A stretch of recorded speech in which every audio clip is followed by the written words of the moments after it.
ठीक आहे, तसं मी माझ्या पत्रात तसं स्पष्ट म्हटलेलं आहे. 10,000 कोटी दिल्लीमध्ये आलेले आहेत, एवढंच मी सांगितलंय. आणि मी अमित शहाना म्हटलेलं आहे की दिल्लीतले बॉस त्याचे तुम्ही आहात असं लोक म्हणतात, त्याच्यामुळे हा थेट आरोप तुमच्यावर होतो. तुम्हाला ह्याच्यावर कारवाई करावी लागेल. हे प्रकरण साधं नाहीये.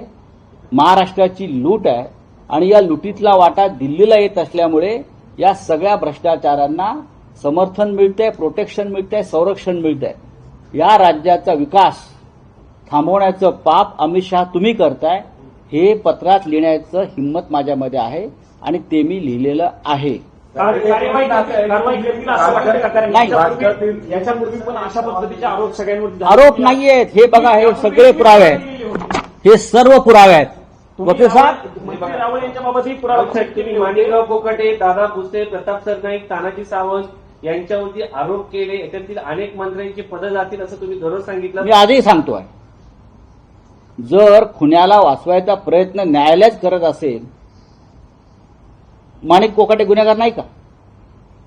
माणिक कोकाटे गुन्हेगार आहे. त्याचं फक्त खातं बदल. ज्याला फाशी व्हायला पाहिजे होती त्याची बदली केली, बरोबर आहे, किंवा त्याला समज देऊन सोडलं. अनेकांना समज देऊन सोडण्याचे प्रकार झाले. समज देऊन याचं कारण भ्रष्टाचारांना, घोटाळेबाजांना संरक्षण देणारं सरकार महाराष्ट्रात अमित शहांच्या आशीर्वादानं सुरू आहे. ज्यांनी कारवाई करायची ते गृह खातं महाराष्ट्रात आणि देशात हे भारतीय जनता पक्षाकडेच आहे. आणि म्हणून घोटाळेबाजांना हे संरक्षण मिळतंय. 50,000 कोटीचा घोटाळा आहे, साधा नाही.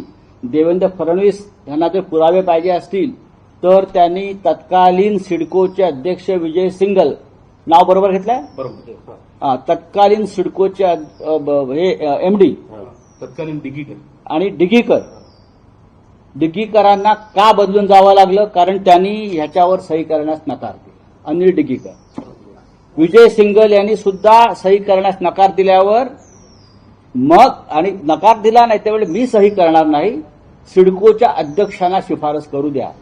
त्यासाठी सिडकोच्या अध्यक्षपदी संजय शिरसाट यांना आणलं 25 दिवसासाठी आणि त्यांच्या माध्यमातून हा 5,000 एकरचा भूखंड एकनाथ शिंदे, संजय शिरसाट यांनी बिवलकर नावाच्या व्यक्तीला दिला, ज्याचा या भूखंडावरती अधिकारच नाही. मुंबई आणि रायगडमधले जमिनीचे आजचे भाव पाहता 50,000 कोटीचा हा व्यवहार हा धर्मादाय म्हणून किंवा सामाजिक कार्य म्हणून नक्कीच केलेला नाही. त्यांचा इतिहास पाहता शिंदे आणि त्यांच्या लोकांचा